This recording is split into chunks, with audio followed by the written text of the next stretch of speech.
Pour mettre fin au désaccord sur le budget de la CAN 2015, le ministère de la Promotion de la Jeunesse, des Sports et des Loisirs et la Fédération ivoirienne de football ont décidé de se réunir autour d'une table.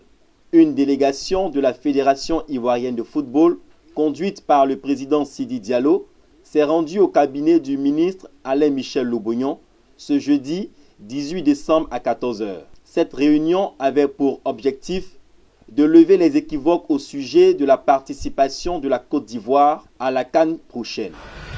La rencontre de ce jour vise à lever les équivoques, à mettre fin à une certaine polémique devenue une tradition à la veille des grandes compétitions, à clarifier certaines responsabilités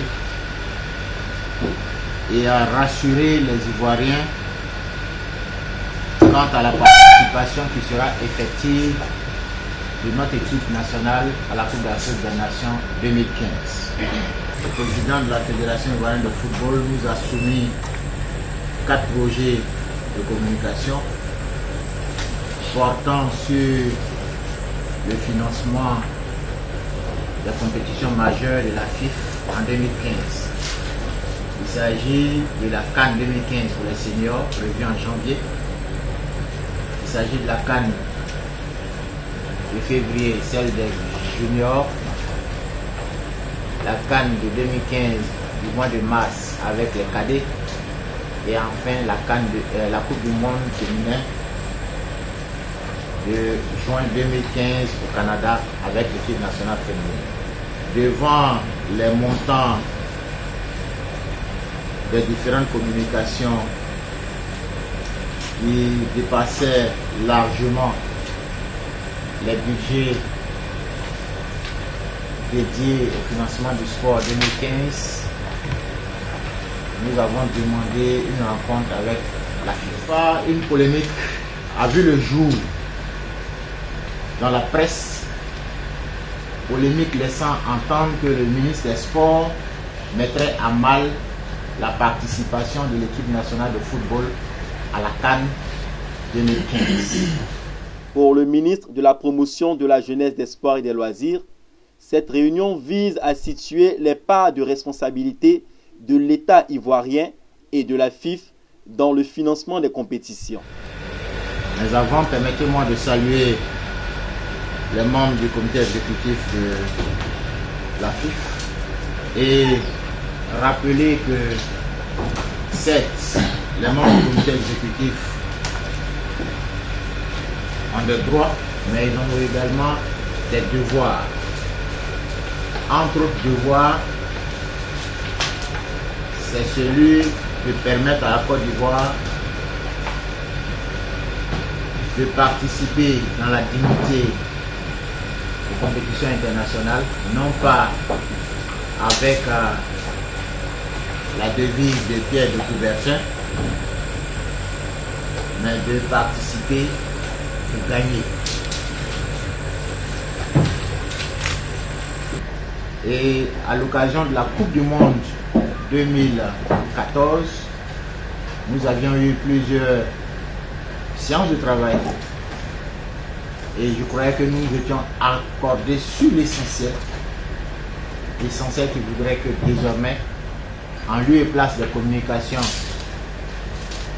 traditionnelles qui existaient avant notre arrivée, on adopte une nouvelle posture au sein de notre équipe nationale afin de l'amener à gagner.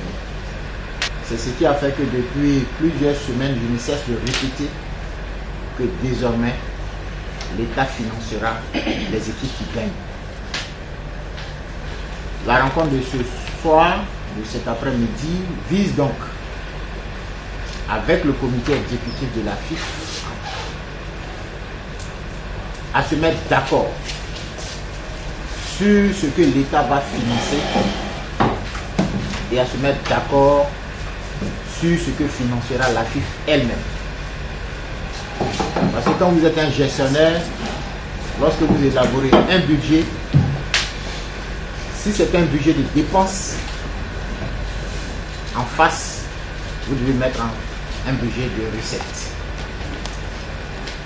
Par ailleurs, le ministre a exprimé son désir de ressortir de cette réunion avec de bonnes résolutions afin que la vérité soit connue du grand public. Et j'ose espérer qu'en sortant de cette rencontre, les Ivoiriens seront situés quant au niveau du budget qui sera alloué à notre équipe nationale pour la participation honorable.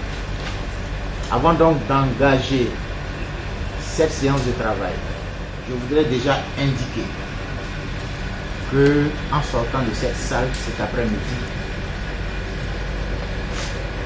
j'ose espérer qu'on ne reviendra plus sur ce qui n'est pas la vérité s'agissant des reproches qui sont faits au ministre. J'ose espérer que la FIF comprendra que le ministère n'est pas sous sa tutelle et que le ministre qui est là est de passage. Je l'ai toujours affirmé et c'est ce qui a toujours fait que chaque fois que j'ai l'occasion, j'ai appelé le président de la FIF, j'ai appelé son premier vice-président. Malheureusement, je crois que le dialogue ne passe pas, la communication ne passe pas. Et j'ose croire que désormais, le comité exécutif saura s'adresser au ministre en évitant de lui envoyer des seconds couteaux.